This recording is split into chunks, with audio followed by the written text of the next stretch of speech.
Number one, are you ready? We will build a great wall along the southern border.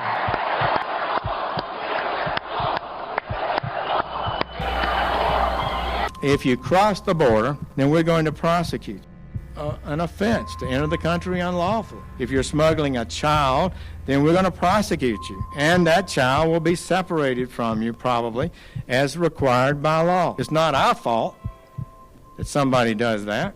Essa é a política imigratória de tolerância zero de Donald Trump, em que mais de 130 mil pessoas de diferentes grupos migratórios foram presos desde o início do seu governo.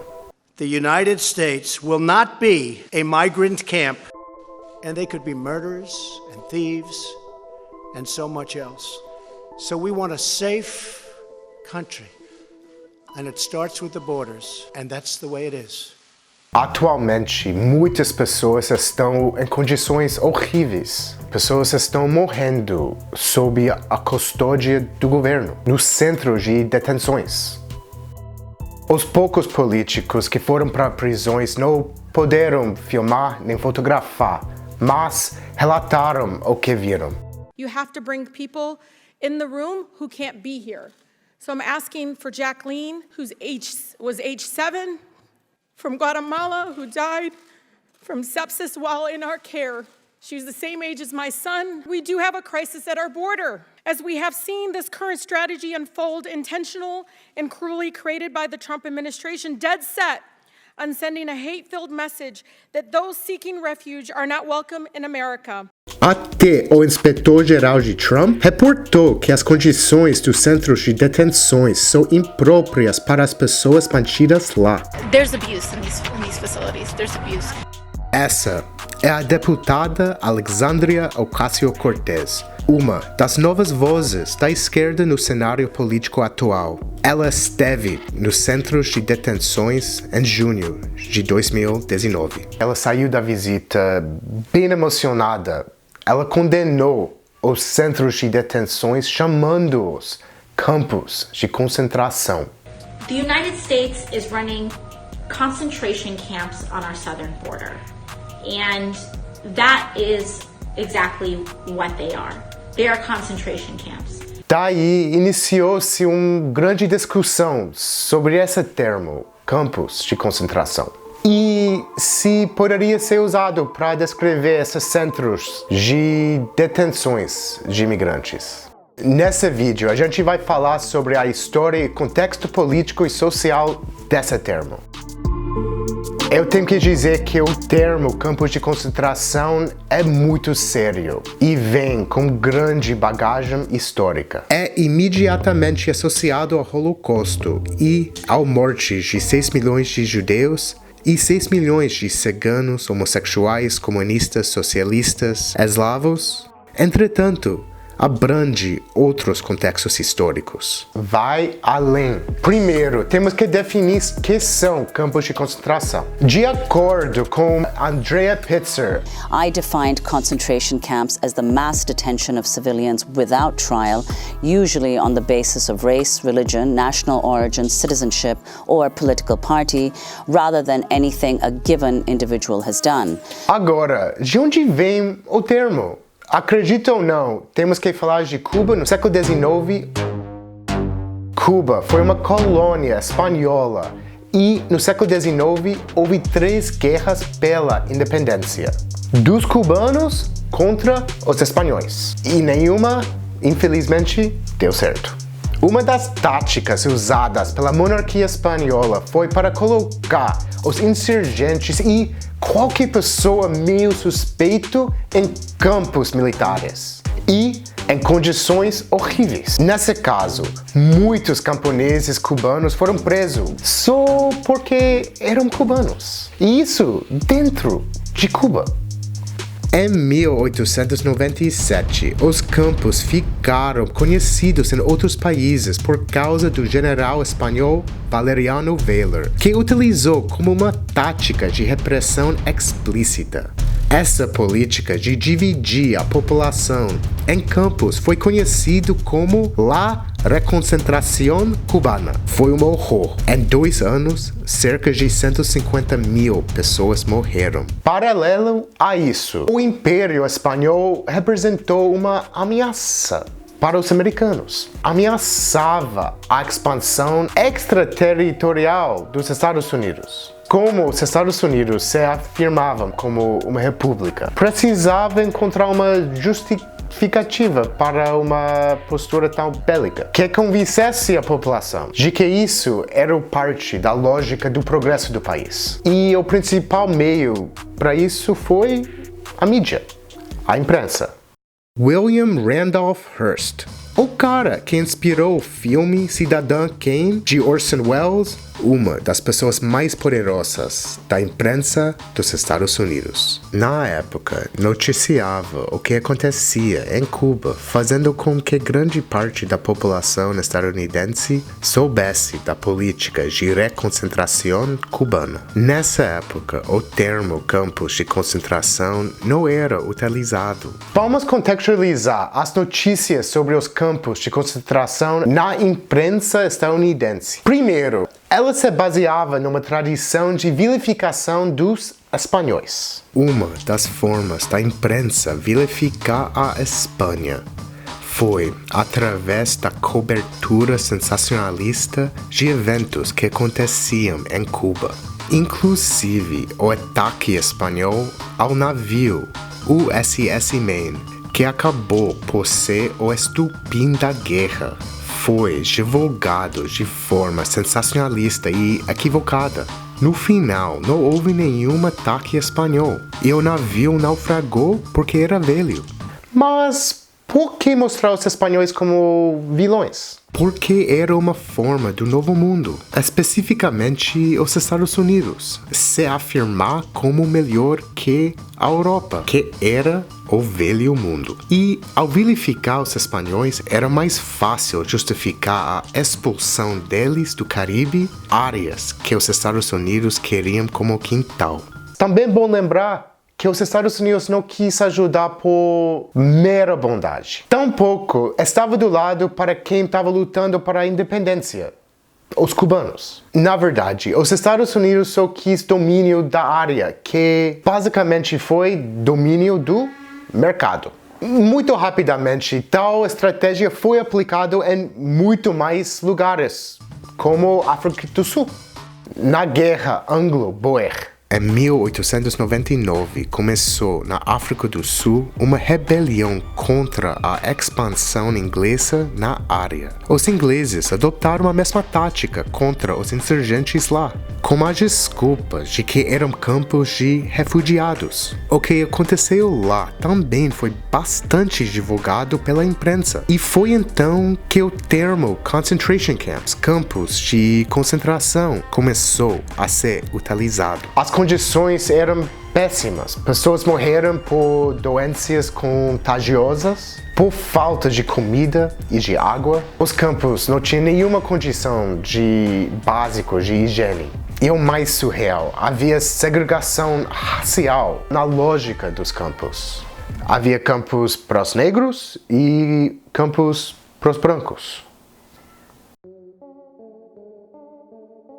Embora os Estados Unidos tenham usado o termo para justificar a guerra contra a Espanha, logo depois usou a mesma tática, fora dos Estados Unidos e dentro dos Estados Unidos. A guerra entre os Estados Unidos e a Espanha também teve um efeito muito profundo na Ásia, especificamente nas Filipinas. Filipinas era uma colônia espanhola e, como resolução da guerra entre os Estados Unidos e a Espanha, a colônia espanhola foi vendida para os Estados Unidos por cerca de 20 milhões de dólares. Isso aconteceu em dezembro de 1899. Porém, os filipinos não queriam estar nem sob domínio espanhol e nem americano. No ano seguinte, começou uma guerra das forças estadunidenses contra insurgentes filipinos que lutavam pela independência. E aí, os Estados Unidos usam a mesma tática, os campos de concentração. Durante a guerra, soldados americanos praticaram tortura e Calcula-se que 775 mil pessoas morreram.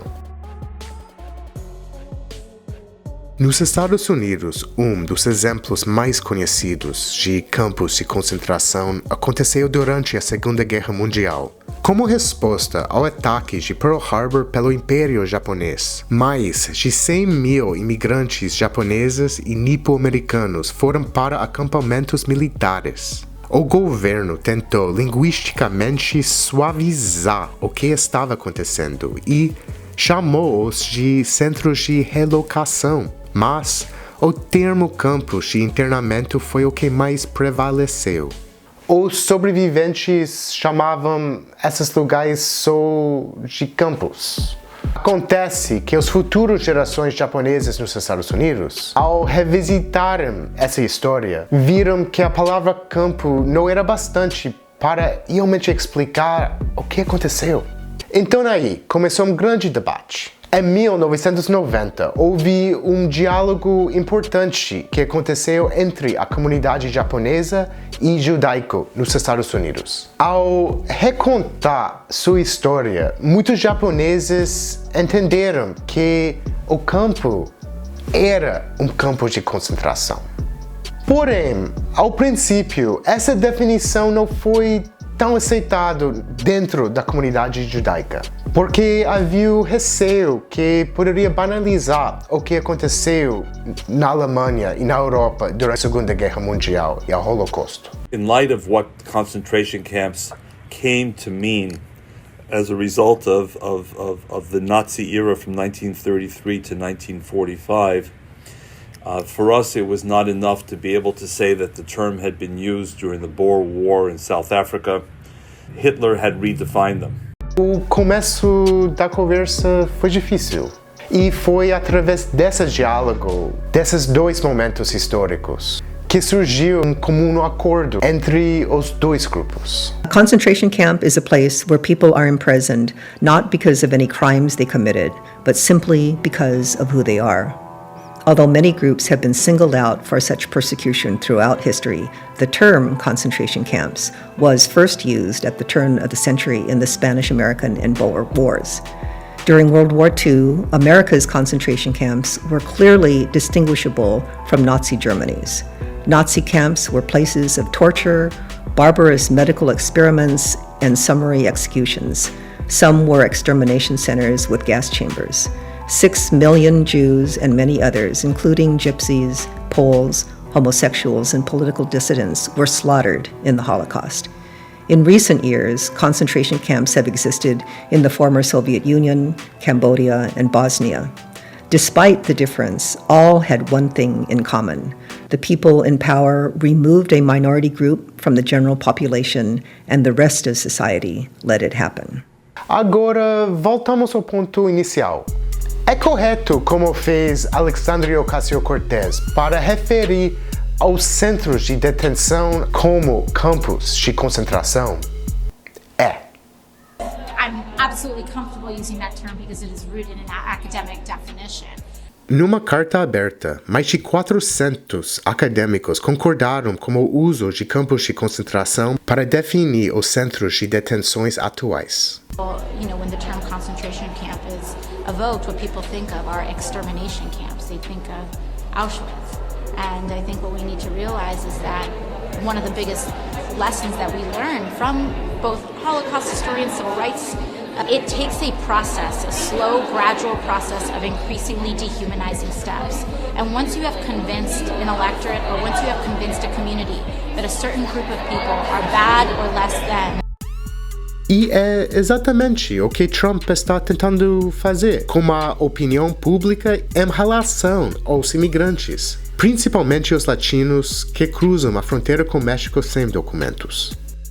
You take a look at the death and destruction that's been caused by people coming into this country without going through a process. Para justificar parte da sua política como os centros de detenções. It justifies and it allows people to feel more comfortable with the dehumanization and the dehumanizing acts and the violation of their rights. E o descaramento é tanto desse governo que alguns campos de concentração que os japoneses foram levados estão sendo reabertos para colocar os latinos. Mas a pergunta, o que aconteceu na Alemanha foi muito pior. Sim, e por isso temos que explicar o que é um campo de concentração e um campo de morte. Auschwitz, por exemplo, é um campo de morte, que é um tipo de campo de concentração ou mais grave, ou mais horrível. Também é muito importante saber que o regime nazista não foi o único regime que teve campos de morte. Durante o regime de Augusto Pinochet em Chile e durante a junta em Argentina, também tinha campos de morte. Em uma proporção menor de vítimas, mas não de barbárie. No Brasil, tem um lugar conhecido como a Casa de Morte, em Petrópolis, Rio de Janeiro. A casa é conhecida assim porque foi um campo de morte. Nela, pessoas que lutavam contra a ditadura militar foram torturados e assassinados. Lá, como aconteceu em outros lugares, aconteceu choques elétricos, espancamentos e estupros. E tudo isso feito de uma forma clandestina pelo próprio governo. Inês Etienne Romeu foi a única sobrevivente e é por causa dela que sabemos sobre a Casa da Morte. The overall sentiment in most countries and in the U.S. was that they did not want these refugees. And unfortunately, as we've seen across history, it really only takes a small number of people to be dedicated to this harmful goal, and then a larger group of people who are willing to let it happen. And I think the refugee policy during World War II, perhaps the refugee policy today, are both examples of that. A coisa mais importante é que a gente para essa merda que está acontecendo hoje. Então, quando a gente fala nunca mais, não é uma coisa falando do passado nem do futuro. Agora, é hoje. Em solidariedade, camarada gringo.